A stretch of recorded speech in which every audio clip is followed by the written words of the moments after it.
দু-তিনজন মিলে নিয়ে নিন ব্যাস। খবর পাওয়া গেল দিলীপদার বিয়ে, মহিলা মোর্চার সদস্য, আপনি এসেছেন আজকে বাড়িতে, কি বলবেন? দেখুন, আমরা শুভকামনা দিতে এসেছি।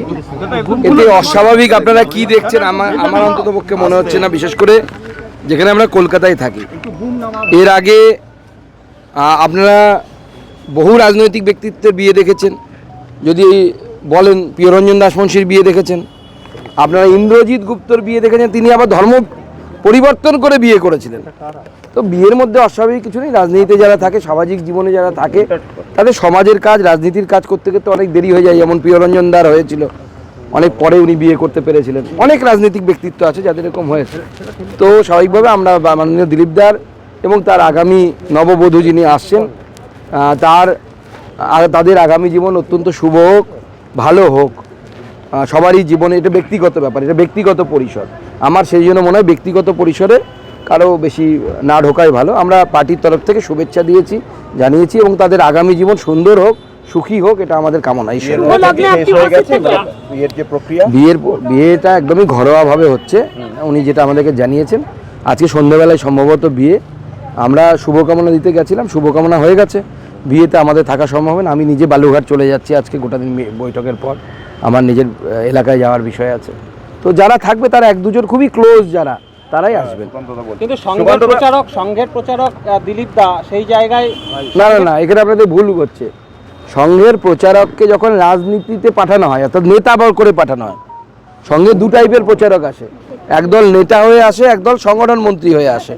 সংগঠন মন্ত্রী হয়ে যারা আসেন তারা প্রচারক থাকেন, কিন্তু নেতা হিসেবে যাদেরকে পাঠানো হয়, অর্থাৎ সভাপতি, জেনারেল সেক্রেটারি, এই সমস্ত পদে যারা থাকে, জেনারেল সেক্রেটারি অর্গানাইজেশন, তারা কিন্তু প্রচারক থাকেন না। প্রচারক থেকে তাদেরকে নিবৃত্তি দেওয়া হয়। উদাহরণস্বরূপ অটল বিহারী বাজপেয়ী এবং লালকৃষ্ণ আডবাণীর উদাহরণটা আমি বিশেষ করে রাখবো, কারণ উনি বিবাহিত ছিলেন, সেই জন্য। লালকৃষ্ণ আডবাণী প্রথম জীবনে সংঘের প্রচারক ছিলেন, RSS-এর প্রচারক ছিলেন।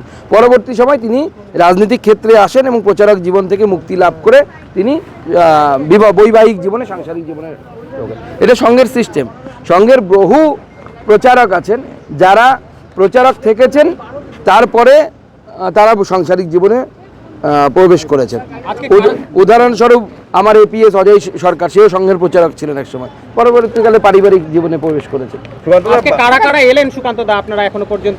আমরা সবাই এসেছিলাম, সবাই পার্টির যারা বড়, সুনীল বনসাল থেকে শুরু করে, মঙ্গল পাণ্ডেজি থেকে শুরু করে, অমিতাভ চক্রবর্তী, সতীশ ধন, অমিত মালব্য আসতেন, উনি রাস্তায় দেরি হয়ে গেছে, উনি পৌঁছতে পারেননি।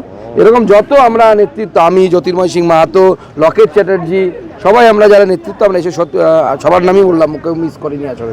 26 লোকসভা ভোটে দিলীপ ঘোষের পরাজয়, তারপর তার পরের বছরই এই সিদ্ধান্ত, স্বাভাবিকভাবেই রাজনৈতিক মহলে একটা জল্পনা উঠছে, তবে কি তাহলে সাংসারিক জীবনে চলে যাবেন, রাজনীতি থেকে অবসর নেবেন?